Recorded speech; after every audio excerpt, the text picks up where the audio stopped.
Hi guys, today I have a really special video for you. I'm going to be talking to my good friend Jonathan, who is a PhD candidate in language and literacy education, and he's also a soon-to-be dad who will be raising his baby in Portuguese, English, German, and possibly French also. Jonathan is an English teacher, he is a trainer of teachers, and he is a language expert. So I really wanted to get his opinion and get his advice on some of the difficult challenges that parents face as they are raising their babies and young children with multiple languages at home, especially when that language is not their first language. I learned a lot from him in this conversation, and I hope that you will too. And if you have a little baby or you're about to have a little baby, I hope that this video inspires you to use multiple languages with your children starting from an early age. Please let me know in the comments down below where you're from, what languages you speak, where in the world you are. And if you are raising your baby or your young child with English, let me know your biggest challenge. I created a free PDF to help parents out there just like you. So this is a PDF of natural phrases that you can use around the house with your young child. In the bathroom, in the bedroom, in the kitchen. This is a list of phrases that I say to my child every day, and you can use them too. So print out this PDF and post these around your home so that you can start speaking English with your child today. Okay, come along with me to Jonathan's house and let's learn about parenthood and language learning.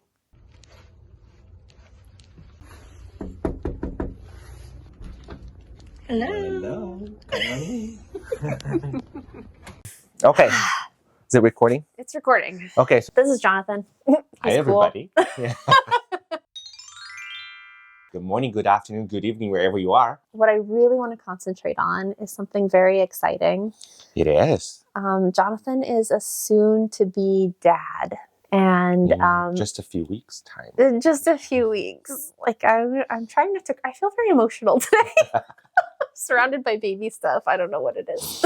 So today it would be really cool, I think, if we could talk about, becoming a parent and also what that means for language learning. Because not only is Jonathan a soon-to-be parent, but he's a language expert. I'm originally from Brazil, born and raised there. Moved here in 2018 to do my master's at the same university as Britt. A year after, I come back to do my PhD, and that's what I'm currently doing. Fingers crossed that might be done by next year.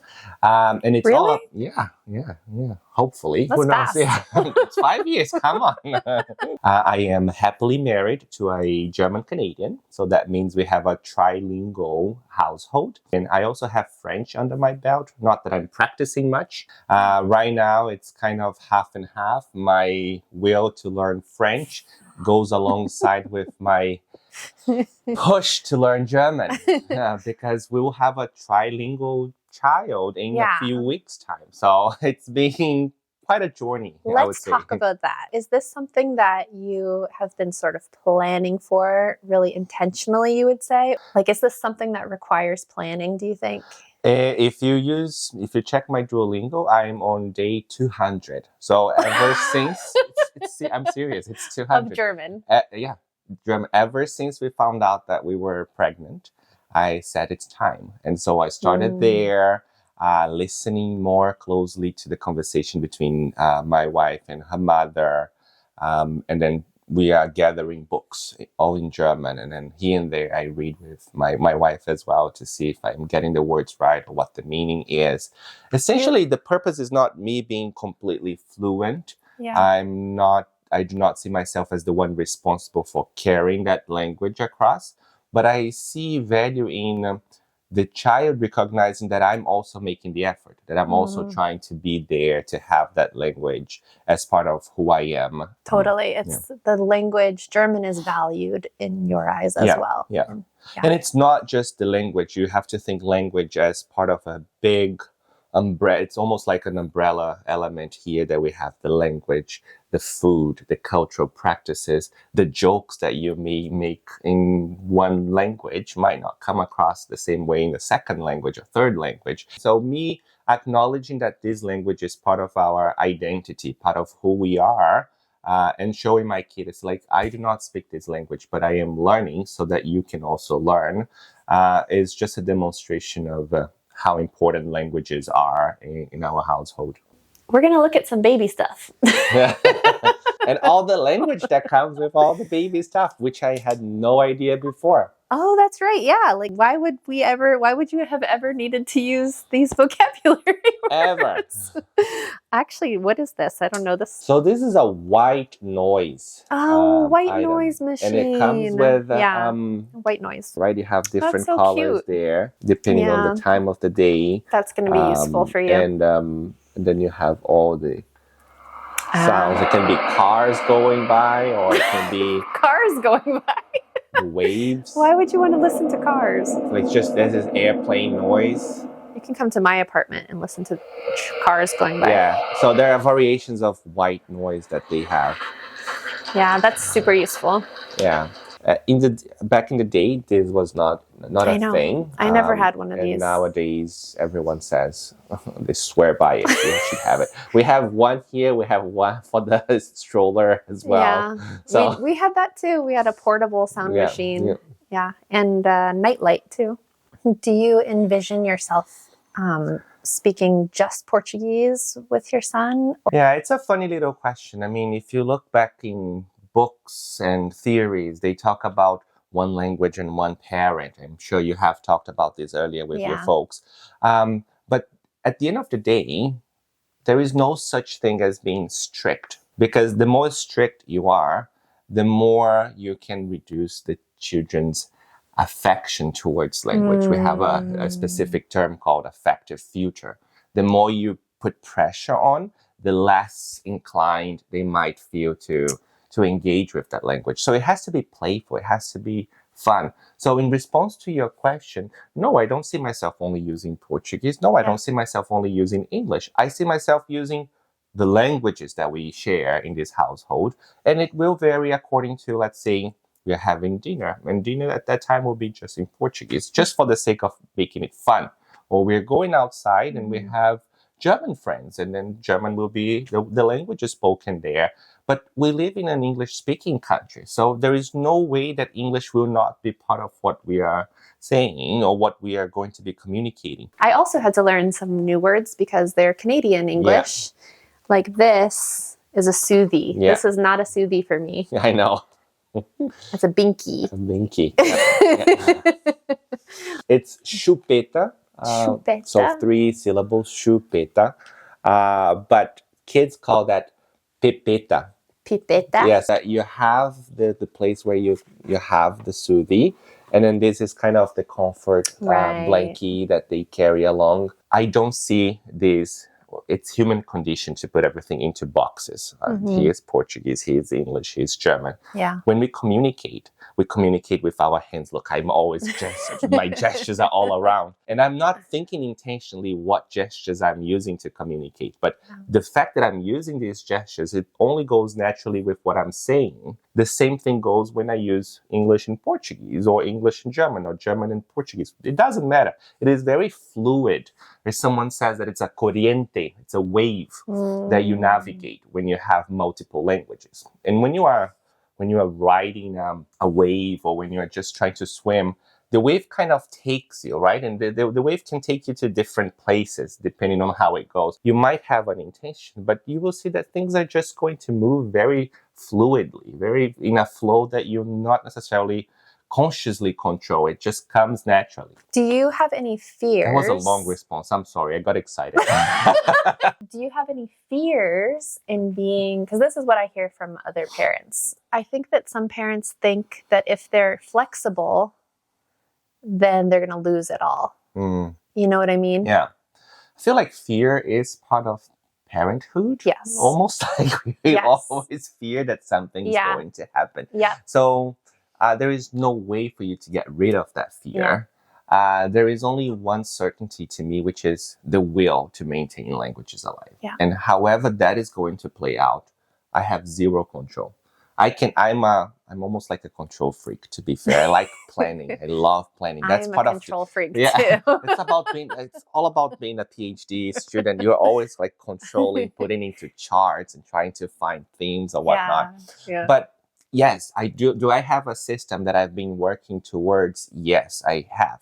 Do I think this system will stick around and it will work beautifully as I have envisioned? Absolutely not. Yeah. But I do have some plans, and let's try to go over these, right? Yeah. Okay. I only speak in Portuguese to our little baby in the belly. So when I'm talking to him, it's Portuguese that comes. And funny enough, Yasmin already knows. Yasmin is my wife. I hadn't introduced her yet. But yeah, she already knows some of the words that I use to talk to him. Okay. In that way, she's already being introduced to the because language. she doesn't speak Portuguese. Mind She's you, learning. she is in 150 days or so of Duolingo as well, because she started right after. I pushed her Okay, to so start. you're both doing Duolingo in each other's languages. Correct. I pushed her. It's like, if I'm doing my part, I need you to do your part as well. She brags about her Portuguese as being phenomenal. She has traveled to Brazil without me once. And she nailed it. She did everything by herself. And she's very proud of how much she knows. The funny thing is, she is great. The way that she communicates, she picks up how we pronounce the nuances of our language. Yeah. But anyway, so I feel like I digressed here. What was I talking about? Your plans. Okay, my strategies. Yeah, see how strategies are never necessarily systematically Things are fluid. Okay. Humans are fluid. Okay, so I only talk to him in Portuguese as a starting point. Yeah. The stories that I read to him while still in the belly are all in Portuguese as well. I started asking my grandmother, therefore his great-grandmother, to record herself reading stories.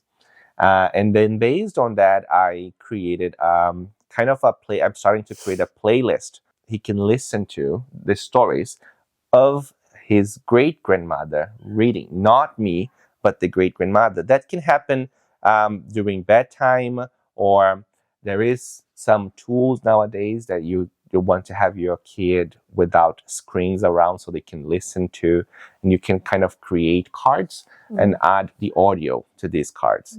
And that was my intention, to have these cards with stories that he can listen to in Portuguese, but not me reading the grandmother. So let me just play a little bit. Yoto mini player. It's great.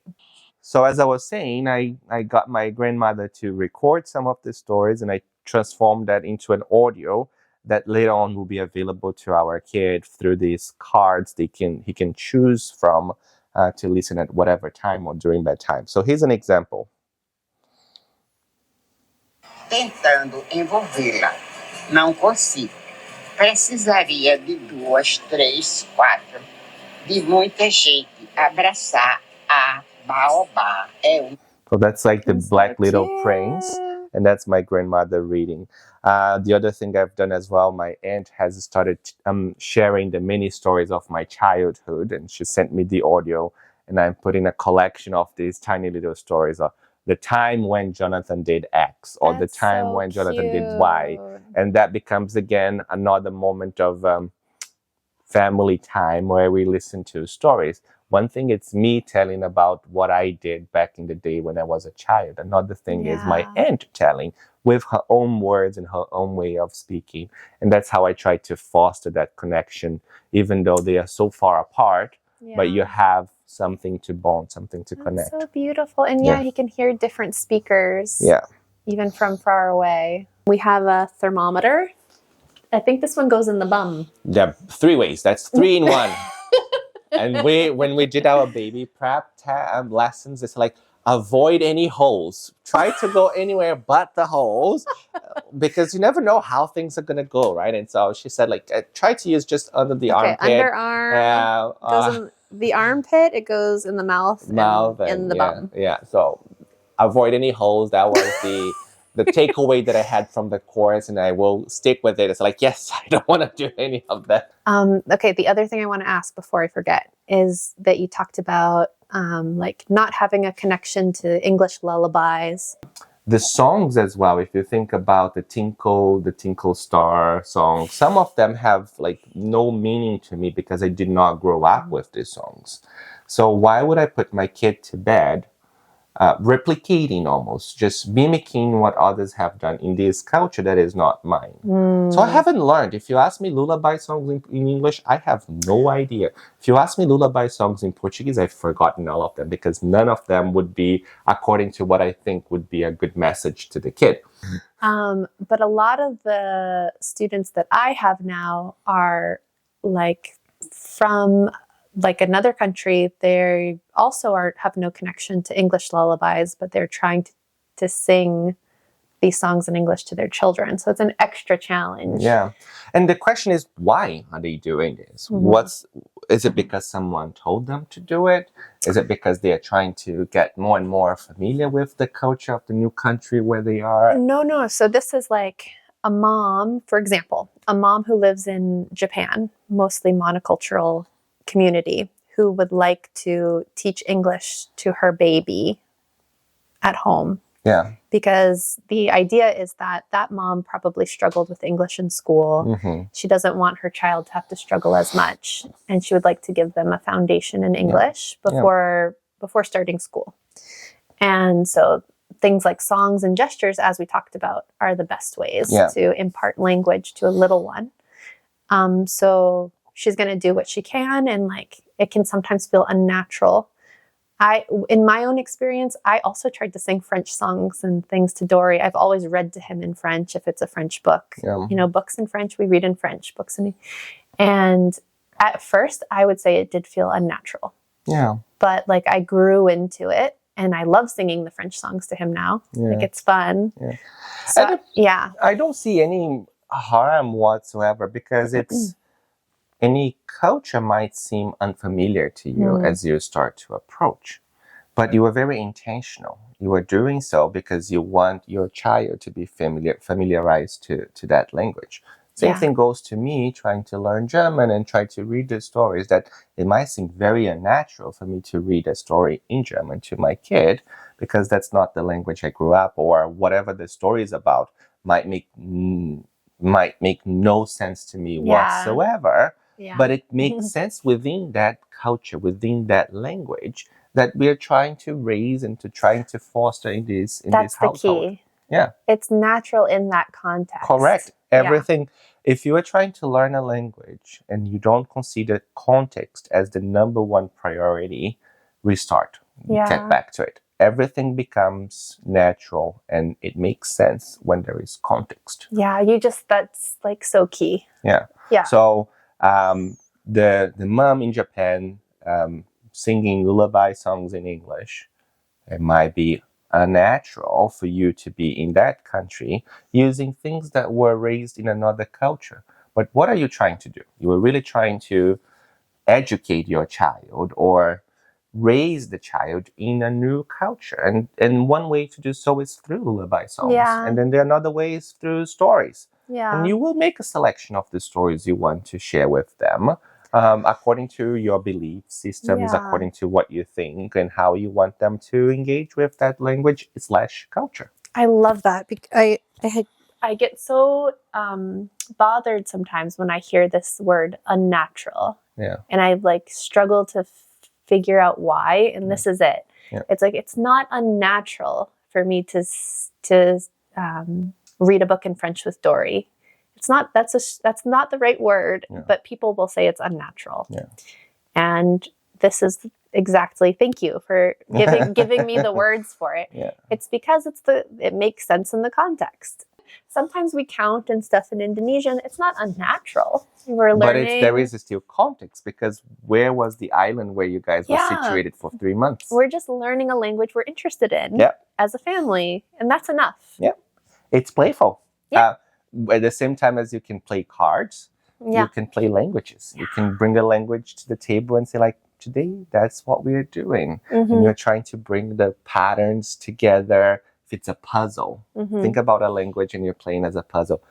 Even if you do not know how to pronounce the words, but you know what an image of a telephone is, and what that word will look like in another language. And then you create a puzzle. That becomes a play activity. That becomes a language activity. Big one here as well, which I had no idea what that was before. Bottle warmer? It is a bottle warmer. We never used those. A bottle warmer. Yep, we never knew that was a thing until we had our nephew in the house. The mom brought the bottle warmer, and it's like, what the heck is this for? To warm up? Yeah, can I just use the microwave? Oh, that's what we put it in a hot bowl. That's what we did. Yeah. You put water. a hot bowl but the cheap way. Can I challenge you on ask you about if something hard happens? Yeah, go ahead. Yeah. Because what I have seen, even though French is very valued in this community, I would say, like, no one's going to look at you twice if you speak French in Vancouver. Yeah. We have found that many of our half French speaking friends, so there's a lot of families like us that are like half English speaking parent, half one parent, whatever, and one parent speaks French. A lot of them are not very happy with, a lot of their kids don't speak French. Even though, well, I don't know what goes on in their homes, but I assume that the dad is speaking French with them or whatever. But the kid doesn't respond at all, doesn't speak the language at all. Yeah. It is very common, especially as they get introduced to daycare or school, because that becomes the powerful language, the community language, or it's the playground language that they will bring home. And so they will defy. They will say, no, I don't want to use this language because that's not the one that I used with my friends. Mm-hmm. And if you battle back, if you fight back, there are two ways. Either you will sound as the dictator, the strict guy there, and the kid will resist or will create a negative affection towards the language. And therefore, we are increasing what we call affective filter, not decreasing and making sure that they feel less on the spot. And then there is another way that you just keep it natural, as in, okay, you're not responding to French right now. You are consciously aware that the response was not in French. Mm-hmm. Yet you carry on, right? And then you move on. You keep your French as the parent. The kid will respond to you. And you move across. Again, I want to say that we don't need to put everything into boxes. It has to sound organic. It has to sound natural. And it will come, for example, when you're playing, I will say soccer, because that's... So as I was saying, for example, if there is resistance to use the language, then you have to think smartly, as in how can you create the context to make that language a resource. So the example I gave was, let's say that you were cooking together, but the recipe that you have available is only in Portuguese. Yeah. And you can come to your kid and say like, hey, I can't do two things at once. Can you read that to me? Or can you help me figure out what's there so that I can start adding the ingredients or following the procedures or whatnot?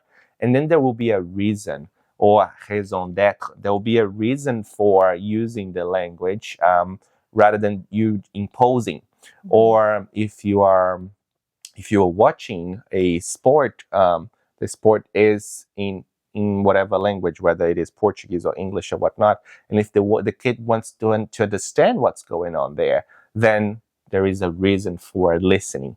That's what we say when we are teaching languages. You cannot just do it for the sake of developing a skill. Yeah. You don't listen just for the sake of learning how to listen. You listen with purpose. You listen with intention. And you listen with context. Purpose, intention, and context. And I will add another one, audience, right? When we speak, the way I talk to you is not the same I talk to my students. Mm. And so my language will vary as such. The kid might not be invested in using Portuguese with you, because as the audience, they know that you speak only English. You speak English as well. So why would they bother?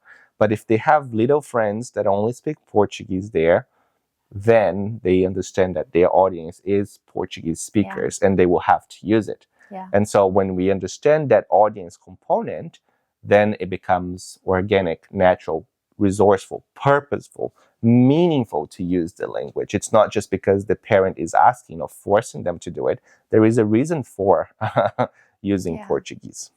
Well, let's see another example here. It's meal time. It's very playful.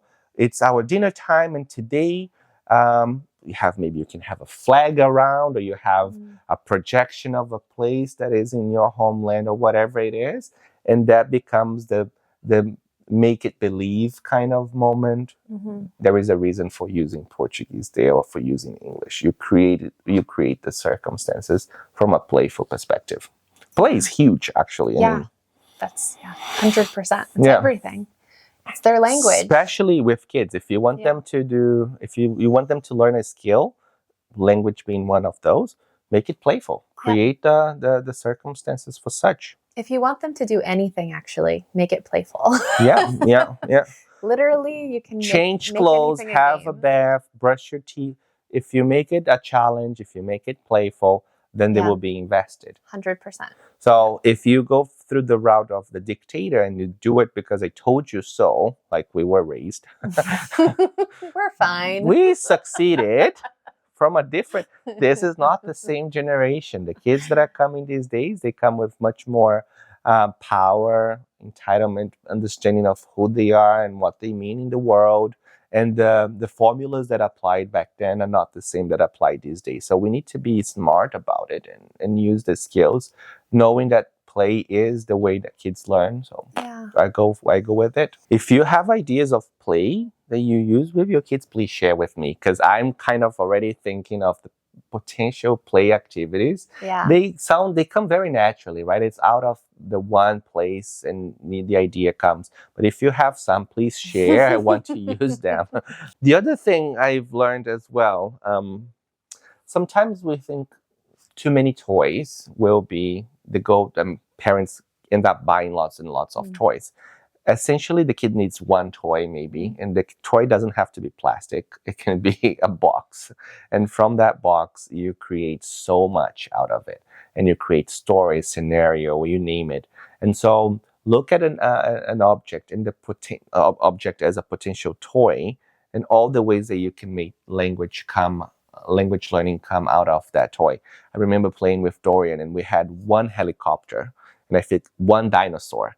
And then from that place, we had a forest, and we were trying to rescue the dinosaur. I feel like you had a hairband or hair something, and that was the rope connecting the dinosaur, and we were carrying across. There were literally two elements, but we created so many stories out of that interaction with only two objects.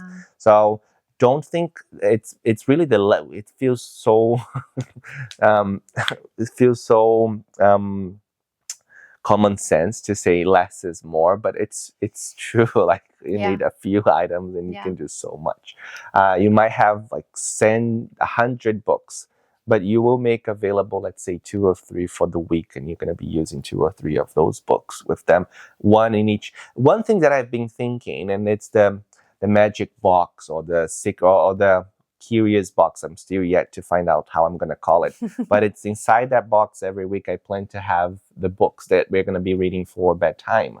And the books will be very intentional on my end, but the kid will never know. It's always a surprise element of what is it that we are reading. At a starting point, it's really a mystery. And then afterwards, they can make the choice of this is the book that they can make a surprise and that make me feel surprised at the books they selected.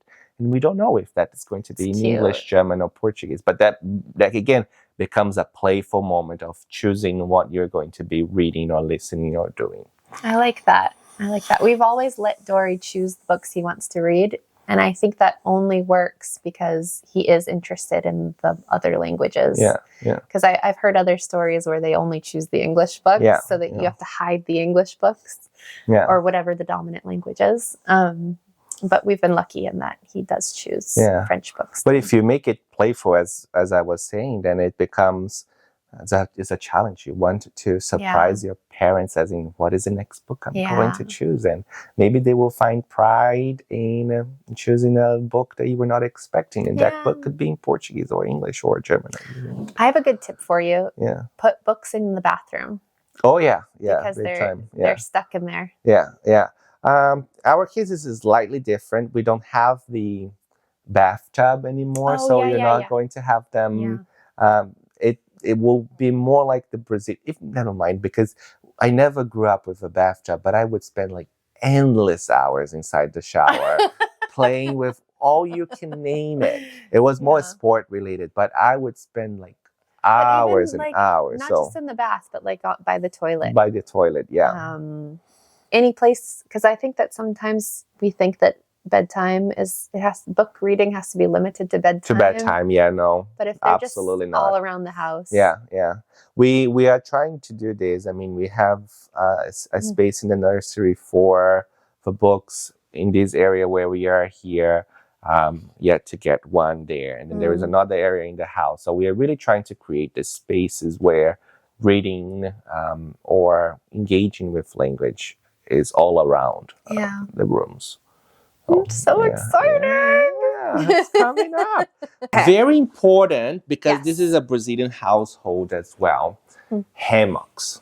If you don't know what a hammock is, let me tell you. Every single household in Brazil has a hammock, at least in the northeastern part. Maybe not in the south. Do you think you could talk about a little bit the importance of songs and gestures? Oh my goodness, there's so much that I could say about it. Yeah. So we do communicate with gestures, and that's really important for you to have with your kids, because they might not be able to say words as we do in English or in Portuguese or in German or you name it. Yeah. But you will recognize the cues, you will recognize the gestures. Music and songs, as you were saying, you might not understand what the words mean, but you will pick up the rhythm. Why do you think kids fall asleep to lullabies? Because you have that soothing rhythm that you want to convey so that they calm down, that you can bring them to a peaceful moment until they fall asleep. Music, gestures, audio, spoken language, written language, they all come together as one. It's all about communicating. Yeah. And parents shouldn't skip that, because, some people don't want to do that. They think it's too early to do like songs, gestures in another language, right? But that has not been the case for my own experience. And I watch Dory, my son, sing songs in French, and he doesn't care if he knows the lyrics in English too. Yeah. Because a lot of English lyrics and baby songs are weird and old-fashioned. He doesn't care if he doesn't understand. He just sings it 1,000 times. I visited a couple of friends in Montreal. Yeah. And they had recently arrived in the country. The kid could not speak French at all. They had no clue what was going on. But the one kid that was going to kindergarten or grade 1, I can't remember, she couldn't stop singing the songs in French that she had learned in school. Yeah. And at the time, I was really like a newbie, kind of getting to know the language, French, I mean. Yeah. And she insisted on teaching me those lullabies or those songs, the nursery songs. Yeah. And I was like, enough, I can't. So on that note, I have already created a playlist. One for keeping him awake and keeping him excited, and one to put him to bed. Yeah. And so the choices I've made, they're all in Portuguese, and they're all kind of following the same rhythm of the soothing and calm rhythm to put him to bed. But then you have those more exciting ones. Because I know the language, I'm very intentional with the lyrics that I choose. Yeah. Because it's and you're going to sing them. Yes. Exactly, right? It's not just it's not random. Yeah. What other treasures are in here? Oh, baby comb. Is this going to be a baby with hair, do we think? He already has some hair. He does? You know already? Yes, we saw. We have the latest ultrasound. He's got some, potentially more than I do, so which is not hard. Here and there. This is a baby hammock? So this is one out of 3 baby hammocks that we already have. But my mom made one. She crocheted an entire hammock herself. Way. Yes. So let me see if I can open this one. And this was my dad. Also just share that can you hold the most special thing, Jonathan and I we've been friends for a long time. He brought back from Brazil years ago, like the biggest, most beautiful hammock for me and my husband that I've ever seen. And it must have taken up like half of his suitcase. It was big. Yeah. And he still brought it for us. And that's incredible. Yeah, that's Thank you. It's a cultural element there. The one my mom made fits into the crib. A little baby crib. Cute, cute, cute. Inherited from Dorian as well. Oh yeah, Dory's rattles. So Dory, this is a consulting session now. Dory has never been interested really in storybooks since he was tiny, right? Yep. What he really loves is nonfiction. So like he's really into like dinosaur encyclopedias. Yes. And when I take him to the library and I'm like, look at this cute dinosaur story with drawings. He's like, no, I want the photos of the dinosaur, like photos, you know what I mean? Yeah, like realistic looking dinosaurs, or the ocean book that has real photos of the ocean, not the cute one that I want with the cute ocean story. Is this normal? Yep. Okay. It is. Every kid is different. Yeah. Every kid has an interest. Yeah. I've been talking to my mom over several months since we found out that we were pregnant. It's like, did you ever read to me when I was younger? It's like, I have no recollection whatsoever. Really? Reading bedtime stories to you, because my mom was always working. My dad was always traveling and working. So there wasn't much time left in the day for them to come and peacefully sit at night. They would fall asleep before me. And so bedtime story was not part of my childhood. And you're a successful PhD And I do in language. in another country. And so again, so stories don't really matter. that's not what I'm trying to say kidding. whatsoever. But it's kind of back to I'm what so we were saying. We surprised. have those strict ways of thinking, of Yeah, putting yeah. us and our behavior and our actions into boxes. But we are human beings that we are constantly adapting and shifting. And so a kid who is interested in sci-fi or nonfiction books, they bring their own personality. They bring that's their own identity per se. That doesn't mean that later on that they won't feel like creating narratives out of all these nonfiction knowledge that they have raised. And let's talk about the two of you. Who is Dorian's dad? Share with your audience. Yeah, true. Dorian's dad is an ecologist, scientist who loves bugs and How did you animals. meet? In a forest. Yeah, Around a bunch of spiders. that's a true story. So it's true that like nature nurture. Yeah, like he's heard a lot about science from the time he was little. And before the time that he was little in your belly, what was the dad talking about? The dad was writing about spiders, and you guys were traveling to when he was not even a month old, no, 3 months old 3 or so. months, yeah. Then you went to a whole island, a whole new island. There was no connection with civilization whatsoever, and all he had around were That's true. You know what? You just reminded me. birds The only and book animals. we had one book for 6 months, and it was the fish book, the fish identification book. Yeah. So what Like- do you expect? If a child is being That's true. socialized into that That's kind true. of language and interest, Yeah. that will carry across throughout. And the interest will be there as well. When he goes out with his dad, what do? They just look underneath rocks to see what bugs they're going to find. So what is he going to be interested in reading? What bugs am I looking at here? Yeah. The animal and bug books. They don't want. He doesn't want to. He doesn't care what the story will be like That's true. the story mountain. That's not important to him because that's not what they do together. Yeah. It would be different if he was raised in a household that loves telling stories. I love telling stories. Yasmin loves telling stories. I write a bunch about how you storytell through different modes, and so maybe he will be interested in storytelling. Maybe he will not. Yeah. I have zero control. Again, we want to control everything as parents, but We cannot. Yeah. It's a really good like practice or meditation in letting go of control. Yeah. Huge one as well as, there'll be fluids. There'll be things coming out of your baby's ear, our baby's nose. We know that. And there are And different... mouth and butt. And everywhere. And we know that there are different ways for such. And so this is another. Yeah. There's Snot, Yes. sucker. And this one works with the mom or the parent sucking, and then you have... Sucking the boogers out. Exactly. So that's one less invasive, I guess, and it's been quite popular over the years. Yeah. That we came across. Yeah. Very cool. Snot sucker. Oh, I guess the bibs. that's a good vocabulary. Snot sucker. All the bibs that little come. bib. Cute little bibs. Your home languages, when I say home languages, I mean the languages that you know or your partner knows or that exist within the household, or new languages that you want to learn. There is a person, her last name is Bishop, and she talks about books as being mirrors, windows, and sliding glass doors. And I want you to think of books, but very generally. Think about any material. It can be books, songs, play activities, toys, you name it.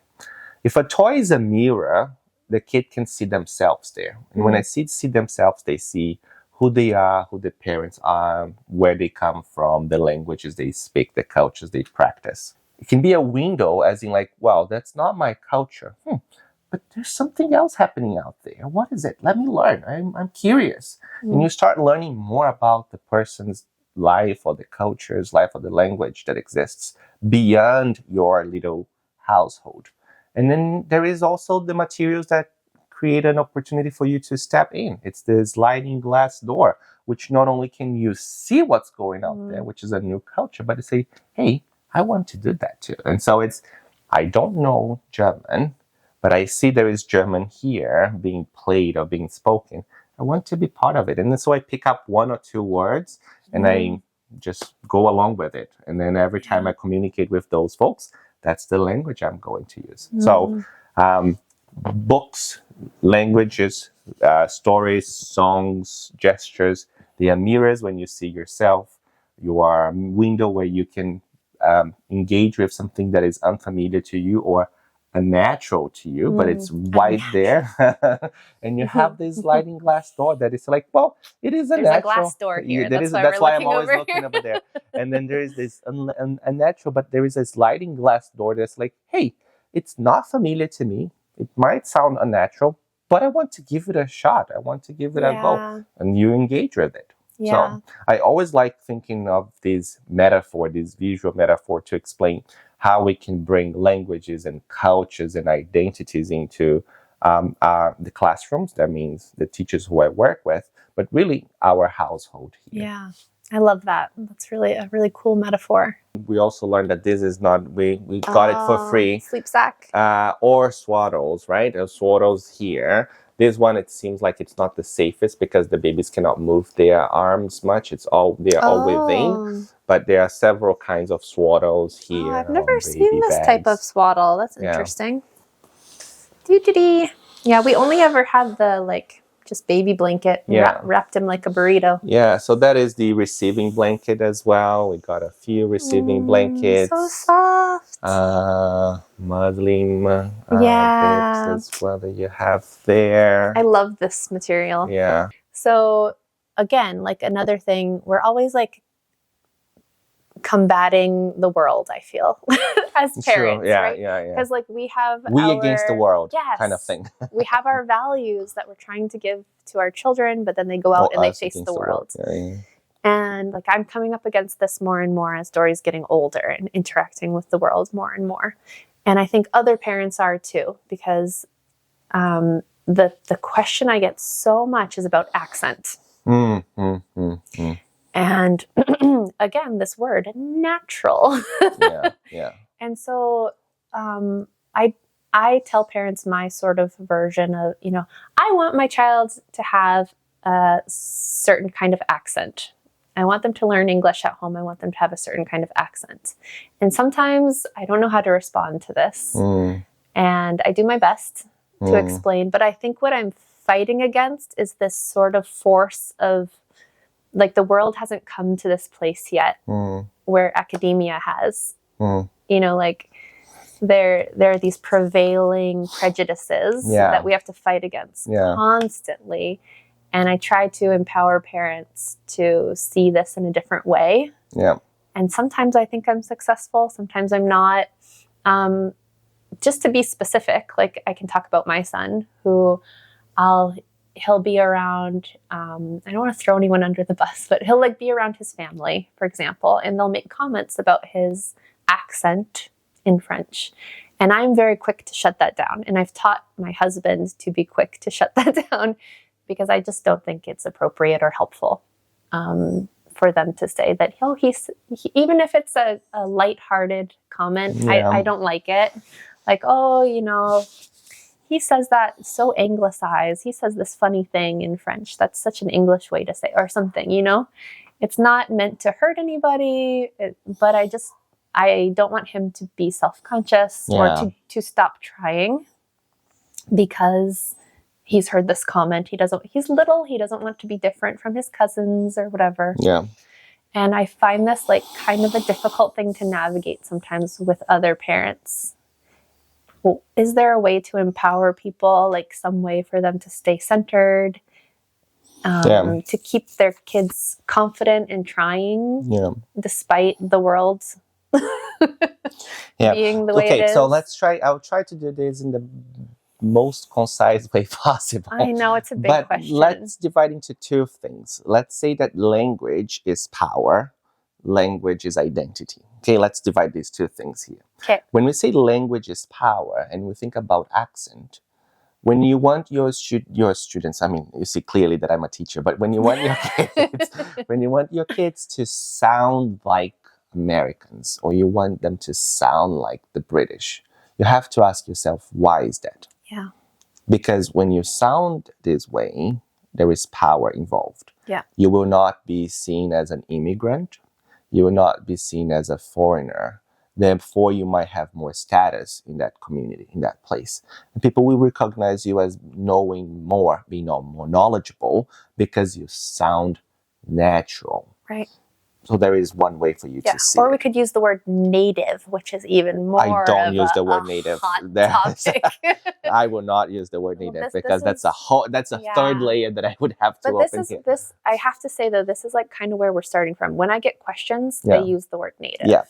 Yeah. And so why you think of the word native? Because there is the conception that the person who was born in the UK is native to that land. But they're not really native. Americans, they're not really native to that land. There were other folks that lived there before. They were actually we've got some beautiful art here behind us. They were colonizers. They came and they brought their language into that, and they forced that language onto those who already lived there, who were native to that land. And so the whole concept of nativeness is flawed when you think of the history behind it.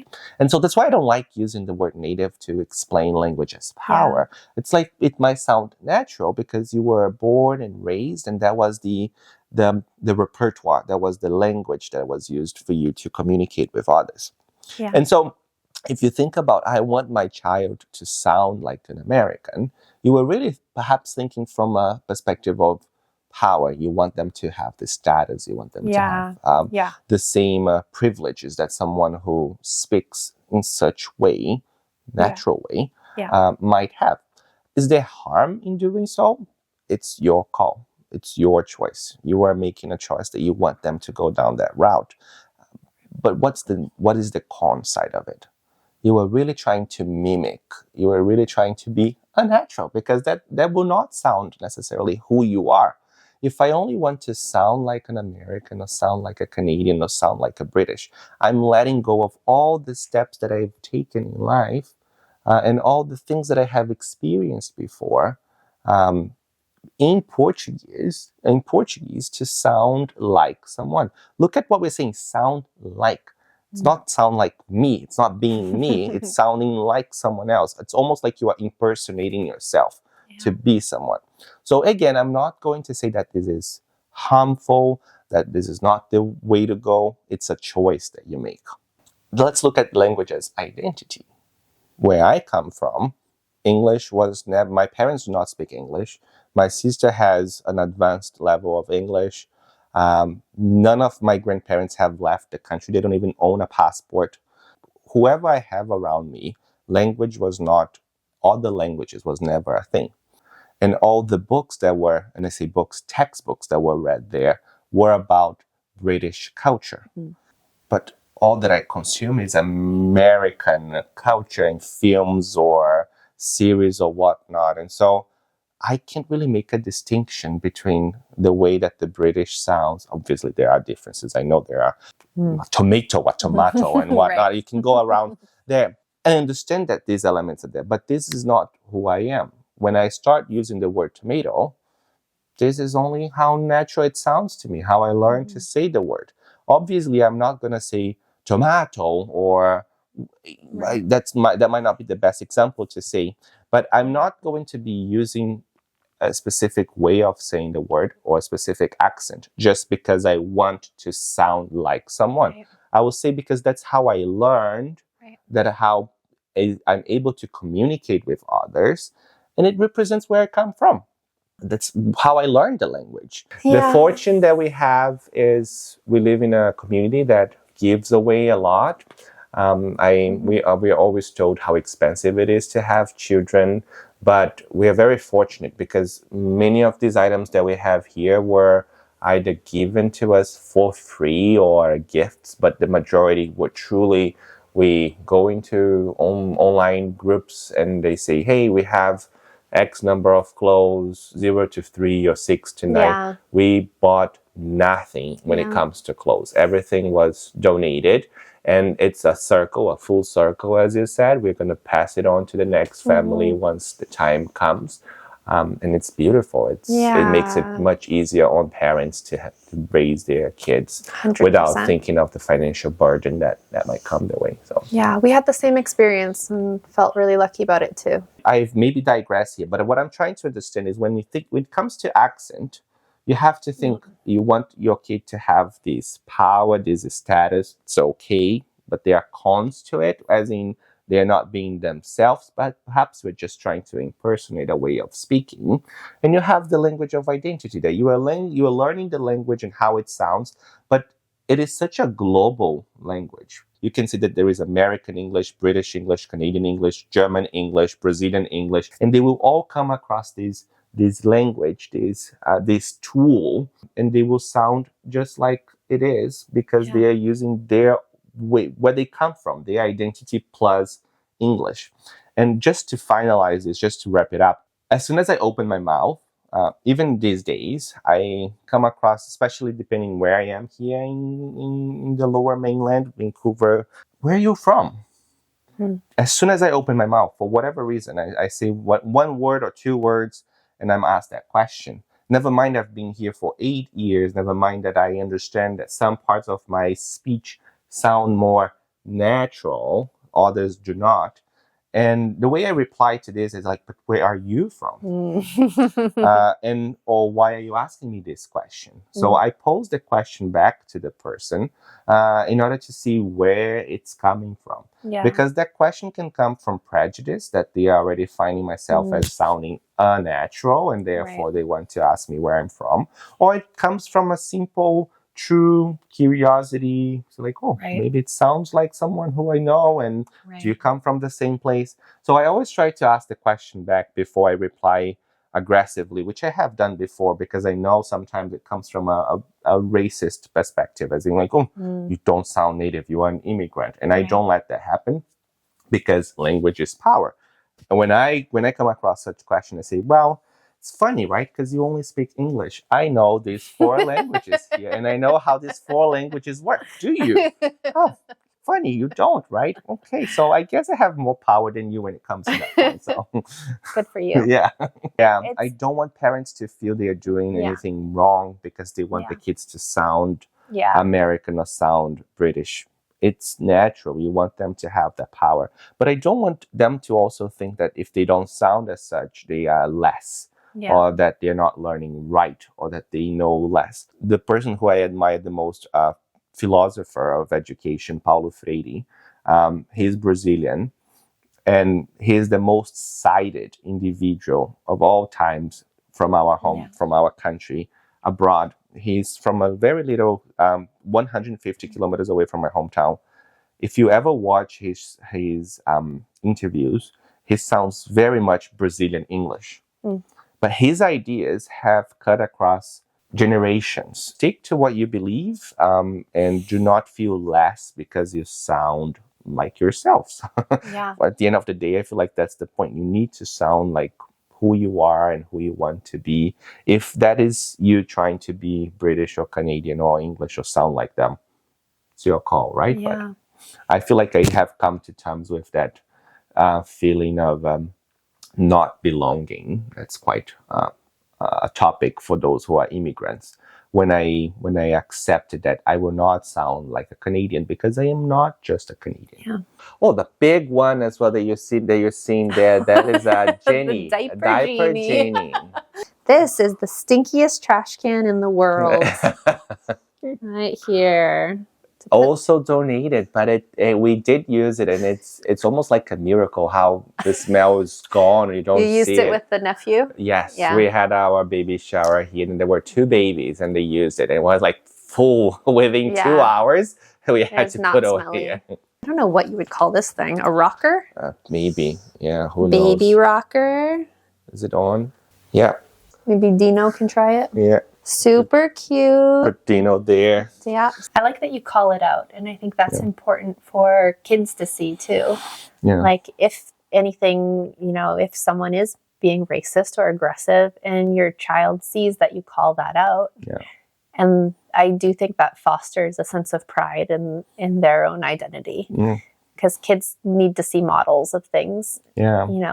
There's all the moments where you don't need that. It's okay.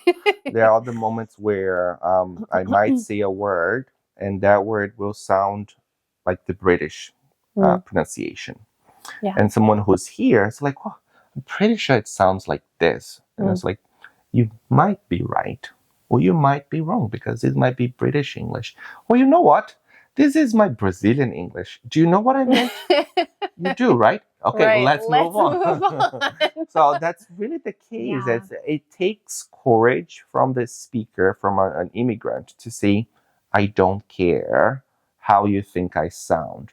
Do you understand what I'm trying to say? Is my message cutting across? Yeah. Good. Can we move on? Right. Or even that why can't we be playful with the language? Why can't we draw from all different? Remember, it's a corriente, right? Types. It's a wave that we are navigating there, that we are riding the wave, and at the end of the day, it's all about communication. So, for some, it might come across as me saying, "Oh, you're just slacking. You're just not trying to learn the correct pronunciation of it." Sure, yeah. And that's not really the case. Yeah. I feel like I'm constantly learning new pronunciation, or the stress of words where I would place elsewhere. I struggle even today with the L sound. Any word that ends in L, I can't really pronounce properly, because that's not a sound that is natural in Portuguese. I'm sure learning German, there's a lot of new sounds. Oh my goodness, talk about it. Like sore throat all the time. But you shouldn't feel shame or embarrassed or powerless when you don't sound like the British, like the American, like the Canadian, or whatnot. There's also, like, for some people, it will never be enough, right? No, I think of Phil got a complaint from a student once, my husband Phil, that I didn't understand anything he said in the lectures. I was like, are you kidding me? That's not a reflection of him. That is a reflection of that student. Correct. Right? Yeah. And it's like, I think important to keep in mind, there's a standard that some people have in their heads that is not a real thing, that one can never meet. This is from my personal / professional point of view. I've never tried to make the child or the student, I've never asked my students to sound XYZ and say, this is the pronunciation, and you need to sound like that person, because that's not realistic. That's not really the thing. What I did try was, this is where the word is stressed. Or when you're trying to ask a question or affirm or whatnot, this is how you can end the sentence. because then communication will come Yeah. across. And very helpful for comprehension. Yeah. Thank you so much, Jonathan, for absolutely. chatting with me. We do this all the time, so it's just like this time we have a camera. Yeah. It was fun, it was natural, and we could yap here for endless hours as well. Language is a passion, is a mission, is work, it's love, it's all together. And so sharing a bit of what we love with you was wonderful. Thank you. And congratulations. Next time, maybe we can come back with a baby. You have a baby, and hopefully, fingers crossed, we'll have a trilingual 4 languages coming along the way there. Who knows? Of course. Okay. Bye. See you later. If you enjoyed that conversation and you want to learn more about how you can teach your baby English at home or teach your young child English at home naturally from an early age, I recommend that you watch this 30-minute masterclass next, where I explain how you can start doing this yourself. Don't forget to let me know what you learned from this video in the comments down below, or share the challenges that you're having at home with your own children. I will see you in my next video. Bye!